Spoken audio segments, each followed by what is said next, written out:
For our classic zine, we're heading back to 1938. We're going to take a look at the replica edition of the first Action Comics. There's more to it than just Superman.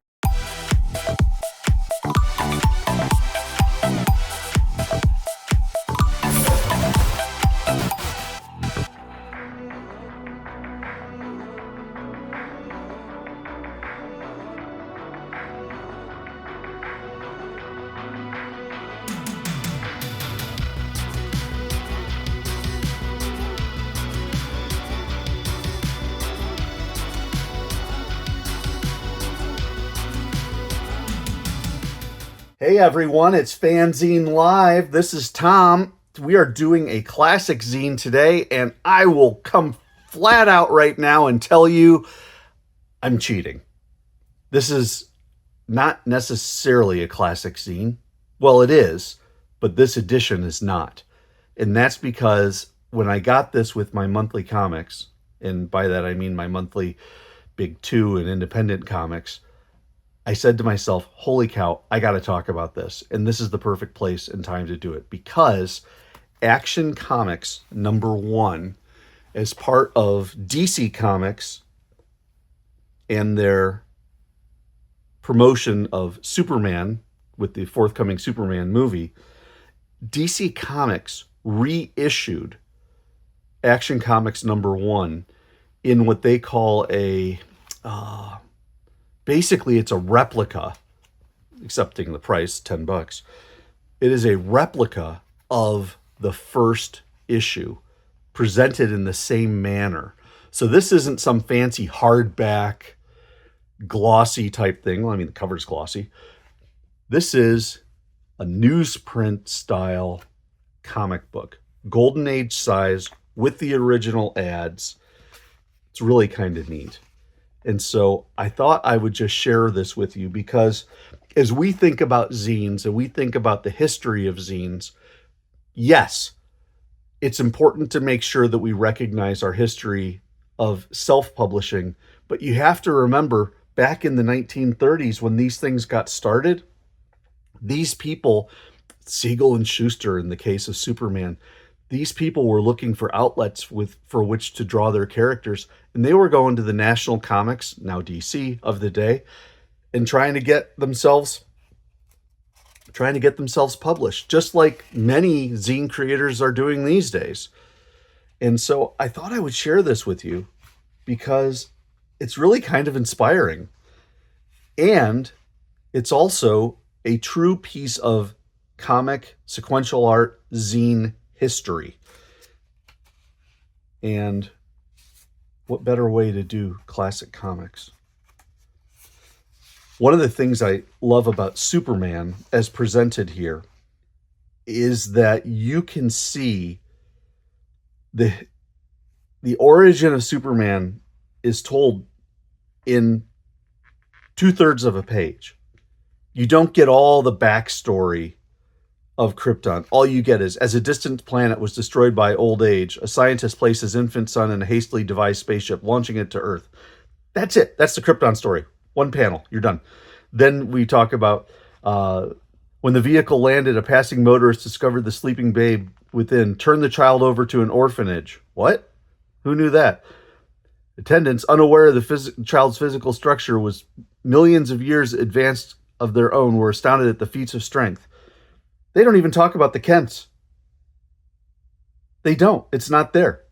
And so you're now seeing the unvarnished original Superman look. Costume is a little bit odd looking. It still has the red cape, the red underwear, if you will, the yellow belt. No boots. He's just going with tights. And this is a old style professional wrestler outfit. Notice the very wide collar on him. He also doesn't fly. He jumps. And I love this. Superman, champion of the oppressed, the physical marvel who had sworn to devote his existence to helping those in need. Not truth, justice, and the American way. All he wants to do is help those in need. I love it. I love it.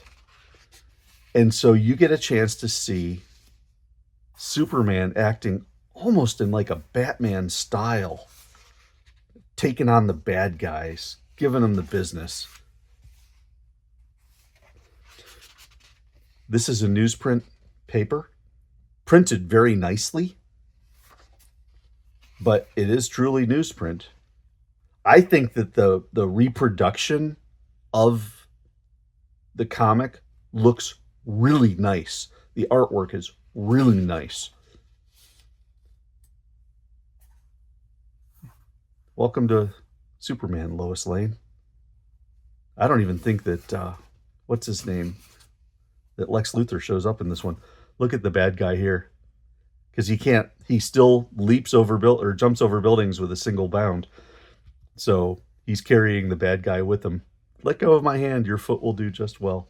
So we've gotten through Superman. 98 panels. Interesting that they count the panels. Everyone has a different number. But then Superman only covers that much of the book. You got all this. So now you get a chance to see what some of the cartooning styles were in the rest of the world of comics. Love some of the ideas that they have here. Look at how they did the next morning caption going vertical instead of horizontal. Never breaks the panel barriers. Ever. Really interesting. Okay, so this one is called Chuck Dawson. Black and white, as you can see. Looks like they did some zipatone type work. Some shading on the plaid shirt. And this is by H. Fleming. Kind of cool.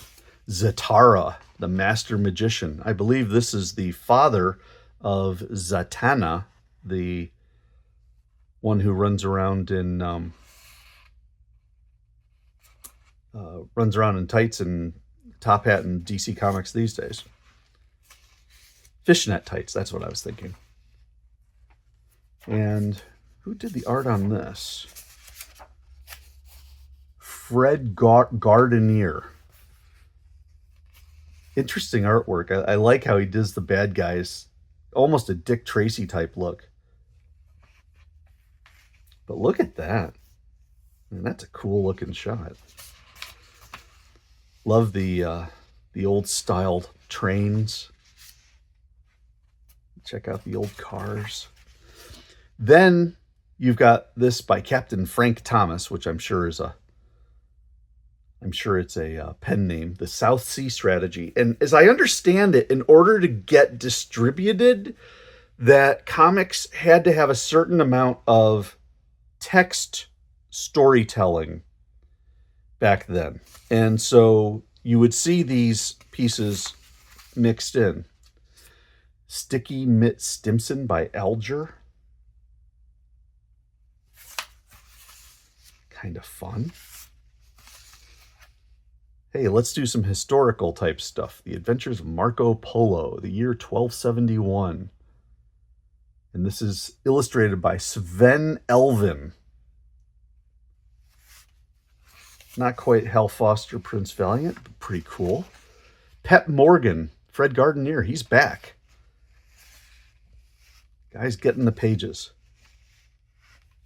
Again, color. Will Ely does Scoop Scanlon, the 5-star reporter.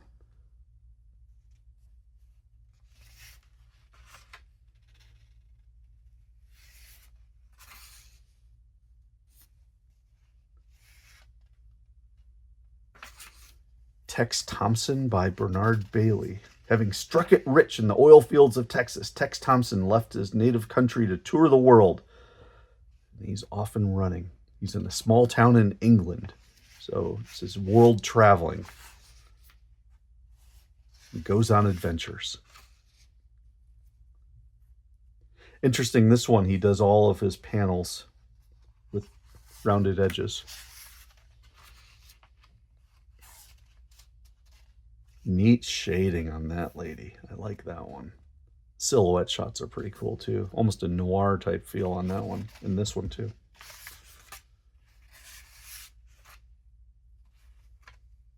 And that says Bernard Bailey.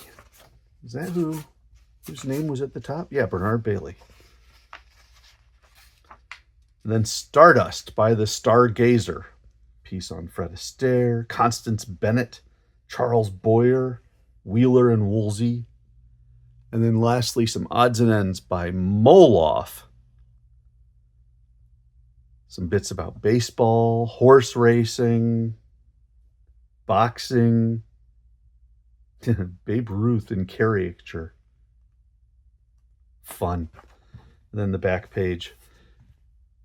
You want your yacht cap, your electric baseball game, boy electrician set. I love it. Learn to dance for 25 cents. Learn to tap dance, another 25 cents. All from the Johnson & Smith Company in Detroit, Michigan. So there you go. Action Comics #1, the replica edition. This is really neat. For $10, this is a great piece of comics history, presented in basically the original manner. And I'm really excited to own it. I think you folks might want to take a look at it yourself and see how it might inspire the zine making that you do these days. So this has been Classic Zines. Leave a comment. Let me know what you think about this. Do you have any of the other replica zines that have been made in the past? I think this one is the best, but if you know of any others that are equally as good, I'd love to hear about them. But yeah, it's Action Comics. It's #1, June 1938. Does it get any more classic than that? Thanks for watching, everybody. Leave a comment, like the video if it's not too much trouble, and of course, subscribe and tell your friends about FANzine Live. Thanks again. Have a great day, and I will catch you next time.